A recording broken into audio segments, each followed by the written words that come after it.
আপনাদের মনে আছে 1996-তে আমি যখন পার্লামেন্টে প্রথম গেলাম, আমি গিয়ে দেখলাম সেইখানে মন্ত্রী এমপি গোষ্ঠী সুদ্ধা ভিতরে ঢুকতেছে মাথা নিচু করে, ঠিক এইভাবে নিচু করে ঢুকে। আমি জিজ্ঞেস করলাম আমার পাশে যিনি বসা, ভাই আমি তো নতুন মানুষ, পার্লামেন্টে জীবনে আসি নাই, এই যে যারা ঢুকতেছে মন্ত্রী এমপি গোষ্ঠী সুদ্ধা রুকু দিয়ে ঢোকে কেন? বলছে না রুকু না, এটা নিয়ম, আপনি তো বোঝেন না। আমি বললাম বুঝি না বলে তো জিজ্ঞেস করতেছে মাথা নিচু করে কেন?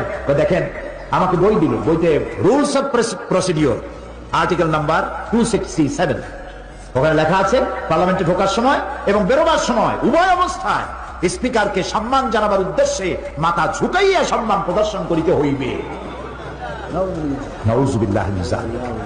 আমার মাইন্ড স্ট্রাইক করলো, কিন্তু পার্লামেন্টের নতুন মানুষ কেমনি কথা কয় জানি না, কোন কথা বলবে আর বলবে বসেন, বেইজ্জতি কাণ্ড। আমার বুঝতে সময় লাগলো 2-3 দিন পার্লামেন্টে কি সব ধারা নিয়ে কথা বলা যায়। 3 দিনের মাথায় পয়েন্ট অফ অর্ডারে দাঁড়ালাম, 15 মিনিট বক্তব্য রেখেছি। হুমায়ুন রশিদ সাহেব তখন স্পিকার ছিলেন, তিনি মারা গেছেন, আল্লাহ তাকে রহম করুন। আমি তাকে বললাম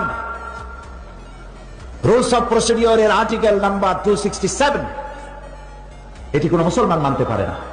মুসলমানের মাথা নত হবে কেবলমাত্র আল্লাহর সামনে, কোন মানুষের সামনে মাথা নত হতে পারে না। কোরআন আর হাদিস দিয়ে বুঝাইলাম। 15 মিনিট স্পিকার আমার দিকে তাকিয়ে থাকলেন। 15 মিনিট শেষ হওয়ার পর, বক্তব্য শেষ করার পর তিনি আমাকে বললেন, মৌলানা সাহেব আপনার বক্তব্যের সাথে আমি 100% একমত, কিন্তু আমি তো এইভাবে এটা বন্ধ করতে পারবো না, এই জন্য আপনাকে বিধি মোতাবেক নোটিশ দিতে হবে। নোটিশ কমিটিতে উঠবে, সেখানে আলোচনা হবে, সেখানে আলোচনা সিদ্ধান্ত যেটা হয় সেটা পার্লামেন্টে আসবে, তারপরে আমার রুলিং যাবে। আমি যথাবিহিত নোটিশ দিলাম, আলোচনা হলো। এই আলোচনার পর আমার নোটিশ নিয়ে তদানীন্তন সরকার ডিপ ফ্রিজের মধ্যে আটকাই দিল, আর বের হলো না 5 বছরে। আল্লাহ আবার আমাকে নির্বাচিত করাইয়া পার্লামেন্টে ঢুকালেন, আর আমার টার্গেট ছিল এটা বন্ধ করতে হবে।